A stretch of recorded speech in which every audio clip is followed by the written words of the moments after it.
दोस्तों, अगर आप एसडीएम, तहसीलदार, सीनियर डाइट प्रवक्ता, प्रधानाचार्य जैसे अन्य कई सारे उच्च पदों पर नौकरी करना चाहते हैं, जॉब प्राप्त करना चाहते हैं, तो पीसीएस आपके सामने एक बेस्ट विकल्प है।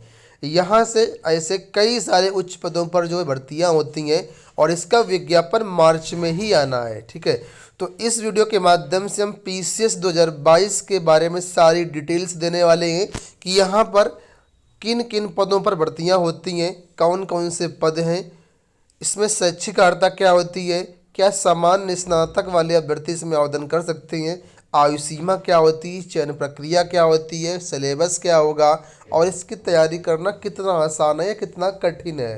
तो वीडियो को आप लोग पूरा देखिएगा, वीडियो को लाइक और शेयर जरूर कर दीजिएगा। सबसे पहले हम आपको यहाँ पर बताते हैं कि कौन कौन से पदों पर यहाँ पर भर्तियाँ होती हैं और उसके लिए एलिजिबिलिटी क्राइटेरिया क्या होता है। देखिए, पीसीएस की भर्ती में कोई भी सामान्य जो स्नातक है, चाहे वो ग्रेजुएशन में बीए किया हो, बीएससी किया हो, बीकॉम किया हो या कुछ अन्य किया हो, आवेदन कर सकता है। ठीक है, कोई बाध्यता नहीं है। लेकिन यहाँ पर कुछ स्पेसिफिक पोस्ट होती हैं, ठीक है, उनके लिए विशेष योग्यता की ज़रूरत होती है। बाकी कोई भी सामान्य स्नातक अभ्यर्थी आवेदन कर सकता है। तो जो कुछ स्पेसिफिक पोस्ट है तो वो मैं आपको बताता हूँ।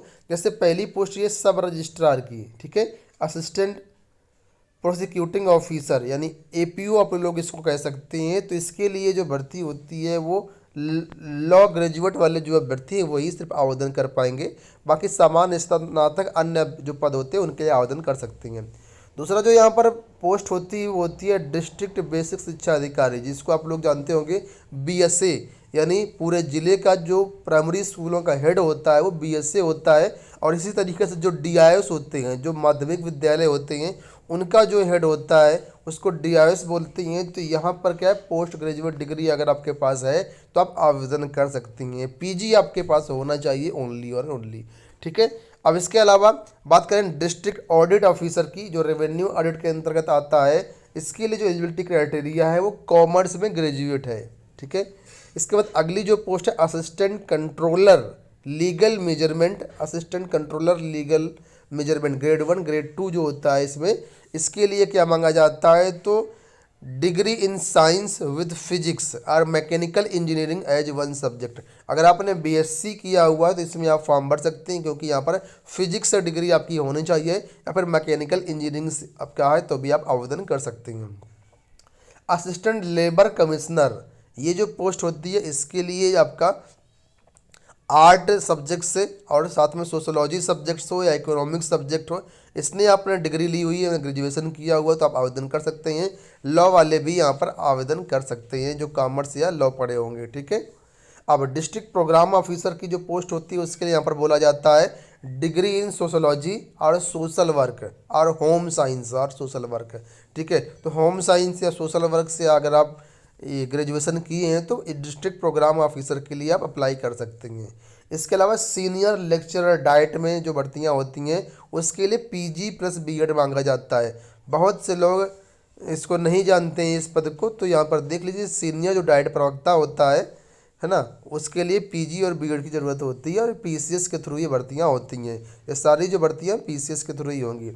डिस्ट्रिक्ट प्रोबेशन ऑफिसर की यहाँ पर भर्तियों के बारे में बताया गया, इसमें है पीजी आपका होना चाहिए साइकोलॉजी से या फिर सोशोलॉजी से या फिर सोशल वर्क से, या इसके समकक्ष कोई दूसरी डिग्री है तब भी आप आवेदन कर सकते हैं।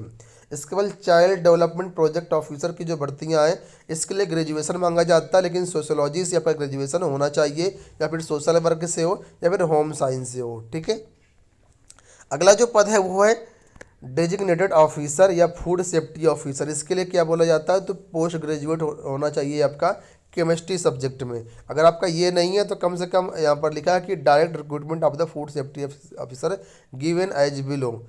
तो यहाँ पर ये एलिजिबिलिटी क्राइटेरिया फ्रेश की बात करें तो यहाँ पर केमिस्ट्री से आपका जो है वो पीजी होना चाहिए। अब यहाँ पर कुछ और पद है, तो देखिए यहाँ पर स्टैटिकल ऑफिसर के जो पद हैं उसके लिए यहाँ पर बोला गया है मैथमेटिक्स या फिर मैथमेटिकल स्टैटिक्स में या फिर स्टैटिक्स में या फिर एग्रीकल्चर स्टैटिक्स में आपका जो है पीजी होना चाहिए। अगला जो पद है डिस्ट्रिक्ट केन ऑफिसर, ठीक है, और इसमें ग्रुप बी की वैकेंसी है। इसमें एग्रीकल्चर से जो ग्रेजुएट हैं वो आवेदन कर सकते हैं। लेबर इन्फोर्समेंट ऑफिसर की वैकेंसी है, इसमें आपका बैचलर डिग्री होना चाहिए इकोनॉमिक्स से या सोशोलॉजी से। ठीक है। और बोला गया पोस्ट ग्रेजुएट डिप्लोमा या post graduate degree in labour relation, labour welfare, labour law, commerce, sociology, social work, ये सब चीज़ें आपकी होनी चाहिए। इसके अगली जो भर्ती है वो प्रिंसिपल की, जीआईसी प्रिंसिपल यानी राजकीय कॉलेज में जो बॉयज़ कॉलेज होते हैं उसमें प्रिंसिपल की जो भर्ती है, इसमें देखो क्या मांगा जाता है। तो post graduate degree from A university, PG होना चाहिए, साथ में एलटी या बीएड आपके पास होना चाहिए, और कम से कम यहाँ पर बोला गया है कि आपके पास जो एक्सपीरियंस है वो होना चाहिए 3 साल का। 3 साल का अगर आपके पास हाई स्कूल या इंटरमीडिएट कॉलेज में पढ़ाने का एक्सपीरियंस है तो आप इसमें आवेदन कर सकते हैं। बहुत अच्छी जॉब आप लोग जानते ही हैं। इसके बाद अगली वैकेंसी यहाँ पर जो पोस्ट है वो असिस्टेंट रिसर्च ऑफिसर की, इसमें आपका पीजी होना चाहिए केमिस्ट्री से।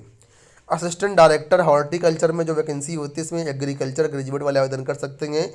मैनेजर जो एडमिनिस्ट्रेशन या जनरल में होता है उसमें एमबीए आपका चाहिए, और असिस्टेंट स्टोर परचेज ऑफिसर के लिए एमबीए चाहिए। तो ये मैंने यहाँ पर कुछ आपको पोस्ट बताई। इसके अलावा तहसीलदार, नायब तहसीलदार, ठीक है, एसडीएम, बहुत सारी पोस्ट यहाँ पर आती हैं जो कि आप आवेदन कर सकते हैं। ये जो यहाँ पर पोस्ट बताई है ये स्पेसिफिक रिक्रूटमेंट के अंतर्गत आता है जिसमें स्पेसिफिक क्वालिफिकेशन चाहिए। बाकी बहुत सी ऐसी पोस्ट होती है जिसमें सामान्य ग्रेजुएशन वाले भी आवेदन कर सकते हैं। ज़्यादा जानकारी आपको डिटेल नोटिफिकेशन में मिल जाएगी जब आपका नोटिफिकेशन जारी होता है उसके टाइम, ठीक है। अब यहाँ पर बात करें अगर एज लिमिट को लेकर के, तो 21 वर्ष मिनिमम एज होनी चाहिए। यहाँ पर अधिकतम एज जो है 40 वर्ष होनी चाहिए। बाकी जो रिजर्व कैटेगरी होगा उसमें छूट भी मिलेगी। और आपको बता दें जो डीएसपी वाले पद होते हैं, जैसे पुलिस विभाग में कई सारे पद होते हैं, ठीक है, उनके लिए आपका जो है फिजिकल स्टैंडर्ड भी होना चाहिए। तो कुल मिलाकर बहुत अच्छी वैकेंसी होती है। और लेकिन यहाँ पर क्या अन्य चीज़ें देख लेते हैं। तो यहाँ पर दोस्तों जो आपका चयन होता है वो 2 फेज में होता है। पहले आपको यहाँ पर प्रीलिम एग्जाम देना पड़ता है, प्री परीक्षा देनी पड़ती है। प्री परीक्षा में वैकेंसी के मुताबिक 13 गुना अभ्यर्थियों को क्वालिफाई करवाया जाता है मेंस एग्जाम के लिए, ठीक है। अब यहाँ पर जो आपकी परीक्षा होगी प्री एग्जाम, ठीक है, उसमें क्या है कि कम से कम 40% पास मार्किंग लाना जरूरी होता है। 40% से कम स्कोर लेकर के आते हैं तो आप सीधा बाहर हो जाएंगे। आपको कम से कम 40% के ऊपर लाना होगा। और यहाँ पर प्रीलिम जो परीक्षा होती है उसमें नेगेटिव मार्किंग भी होती है, ठीक है। कितनी नेगेटिव मार्किंग होती है? 0.33, एक तिहाई नेगेटिव मार्किंग होती है। और जो 40% क्राइटेरिया जनरल के लिए, बाकी जो रिजर्व कैटेगरी है इनके लिए क्वालिफाइंग मार्क्स 35% होता है। बाकी मैं भी आपको डिटेल से और बताऊँगा। तो अब बात कर लेते हैं इसके प्री एग्ज़ाम को लेकर कि प्री एग्ज़ाम किस तरीके से होता है, कितने पेपर होते हैं। तो देखिए प्री एग्ज़ाम जो होता है उसमें आपके 2 पेपर होंगे, ठीक है। प्रिलिमिनरी एग्ज़ाम यहाँ पर देखिए लिखा है। और जो प्रिलिमिनरी एग्ज़ाम आपका होगा उसमें 2 पेपर होंगे। पहला जो पेपर होता है वो जीएस का होता है, दूसरा पेपर भी जीएस ही होता है लेकिन उसको सी सेट के नाम से जाना जाता है।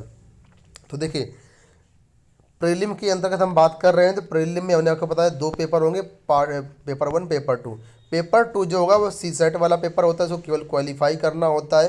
क्वालिफाई करने के लिए कम से कम 33% मार्क्स लाना ज़रूरी होता है, ठीक है। लेकिन सी सेट वाले के जो नंबर होते हैं आपके मेरिट में नहीं जुड़ते, केवल क्वालिफाई करना होता है। वहीं पर जो पेपर 1 होता है जीएस का होता है, इसमें जितना आप ज़्यादा स्कोर लाएंगे उतना आपके सिलेक्शन के चांसेज होंगे।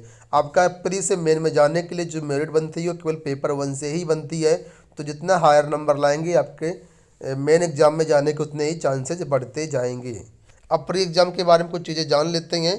तो यहाँ पर देखिए लिखा है कि जो आपका प्री एग्ज़ाम होगा, ठीक है, इसमें पहले पेपर में 150 क्वेश्चन आएंगे, दूसरे पेपर में आपके 100 क्वेश्चन आएंगे। एक ही दिन में दोनों पेपर होते हैं और दोनों पेपर जो होता है वो आपके 2 घंटे का होता है और 200 नंबर का एक पेपर होता है। इस तरीके से 400 नंबर का आपका होगा। लेकिन मैंने बताया आपको कि पेपर 2 जिसमें 100 क्वेश्चन आएंगे उसको में 33% पास मार्किंग लाना ज़रूरी होता है, ठीक है। और पेपर 1 में आपकी मेरिट बनेगी, जितना नंबर आप पेपर 1 में लाएंगे उतना सिलेक्शन के चांसेस आपके बढ़ जाएंगे। अब जब आप पेपर प्री एग्ज़ाम क्वालिफाई कर लेंगे तो आप मेन एग्ज़ाम में जाएंगे। मेन एग्ज़ाम में कई सारे पेपर होते हैं, अभी आपको बताएंगे। और जब मेन एग्ज़ाम को क्वालिफाई कर लेंगे तो आप इंटरव्यू में जाएंगे। इस तरीके से आपका जो फाइनल मेरिट बनेगी उसमें आपका मेन एग्ज़ाम के और इंटरव्यू के नंबर आपके जोड़े जाएंगे, उसके हिसाब से फाइनल मेरिट बना करके आपका चयन कर दिया जाएगा। अब मेन एग्जाम की बात कर लेते हैं। तो मेन एग्जाम में देखिए कितने पेपर होते हैं। मेन एग्जाम में कुल मिलाकर के 8 पेपर आपके होंगे। इसमें 6 पेपर कंपलसरी होते हैं। अब कंपलसरी पेपर देख लीजिए कौन कौन से हैं। तो जनरल हिंदी 150 नंबर का, ऐसे 150 नंबर का, जीएस पेपर 1 200 नंबर का जीएस पेपर 2, 200 नंबर का जीएस पेपर 3, 200 नंबर का जीएस पेपर 4, 200 नंबर का। इसके अलावा यहाँ पर क्या है, आपके ऑप्शनल पेपर होता है। तो ऑप्शनल सब्जेक्ट ये दिए गए, इन सब्जेक्ट में से कोई एक सब्जेक्ट आपको चूज करना होगा। ठीक है, अपने हिसाब से कोई भी चूज कर सकते हैं। यहाँ पर ये मतलब नहीं कि जो सब्जेक्ट अपने ग्रेजुएशन में पढ़ा हो वही सब्जेक्ट चूज करें, जो इच्छा करें आप उसमें से चूज कर सकते हैं। और इन ऑप्शनल पेपर के भी, जैसे सपोज करो आपने एग्रीकल्चर चूज किया तो इसके 2 पेपर होंगे, पेपर 1 और पेपर 2। ठीक है, तो कुल मिलाकर के 6 पेपर कंपलसरी हो जाते हैं और 2 पेपर ऑप्शनल हो जाते हैं, तो 8 पेपर आपके मेंस एग्जाम में हो जाते हैं। ठीक है, इसके बाद फाइनल में आपका इंटरव्यू होगा जो कि 100 नंबर का होगा। अब यहाँ पर देखिए मेन एग्जाम के प्रारंभिक परीक्षा का जो सिलेबस है वो बताया गया है। तो प्रारंभिक परीक्षा यानी जो जीएस पेपर 1 है उसके सिलेबस के बारे में बताया गया है कि ये सारी चीज़ें आपके सिलेबस के अंतर्गत आएंगी। इसका आप लोग स्क्रीनशॉट ले सकते हैं या पीसीएस के नोटिफिकेशन से इसको आप लोग जो है पढ़ सकते हैं। काफ़ी ब्रॉड सिलेबस है इसका। ठीक है, तो ये चीज़ें हो गई। अब अगर इसमें पेपर 2 के सिलेबस की बात कर लेते तो यहाँ पर पेपर 2 का सिलेबस देख सकते हैं। ठीक है, यहाँ से आपका जीएस पेपर 2 प्रारंभिक परीक्षा वाला पेपर के बारे में बताया गया है। तो ये आपका है पेपर। इसमें बहुत सारी चीज़ें मिक्सअप होती हैं, मैथ भी होती है, जीएस भी होती है, अलजबरा भी होती है, रीजनिंग भी होती है। ठीक है, जिसको सी सेट के नाम से जाना जाता है। तो ये आपका जो है आपका पेपर 2 है, सी सेट जिसको बोलते हैं। ठीक है, हिंदी वगैरह भी इसमें आती है। अब बात कर लेते हैं हम लोग मेंस को लेकर के। तो मेंस में हमने बताया आपको 8 पेपर होंगे। तो उन सभी पेपर का जो सिलेबस है आपको ऑफिशियल वेबसाइट पर मिल जाएगा या हमारे टेलीग्राम चैनल पे आपको मिल जाएगा। अगर पीडीएफ डाउनलोड करना चाहें तो कर सकते हैं, governmentjobcenter.com से भी आप लोग पीडीएफ डाउनलोड कर सकते हैं। ठीक है, जो नोटिफिकेशन होता है उसी में सारा सिलेबस मेंशन होता है। तो आशा करते हैं वीडियो पसंद आया होगा। इस वीडियो में इतना ही, धन्यवाद। अच्छा, यहाँ पर एक चीज़ मिस हो गई, उसको देख लीजिए। कितना कठिन है इसकी तैयारी करना। आपने सिलेबस तो देख ही लिया होगा, अब आपको आइडिया लग गया होगा कितना आसान है कितना कठिन है। जीएस में का प्रीलिम में 2 पेपर की तैयारी करें, इसके बाद जी मेन में आपके 8 पेपर होंगे। 8 पेपर का सिलेबस बहुत ज़्यादा ब्रॉड है। तो आपको तैयारी तो अच्छी खासी करनी पड़ेगी क्योंकि वैकेंसी भी यहाँ पर कम होती है, 300-400 से ज़्यादा वैकेंसी होती नहीं कभी। तो कंपटीशन बहुत ज़्यादा है। अगर आप इसकी तैयारी करना चाहते हैं तो बिल्कुल करें। कठिन कुछ भी नहीं है, इम्पॉसिबल कुछ भी नहीं है। अगर आप तैयारी करेंगे तो निश्चित रूप से सफल होंगे। धन्यवाद।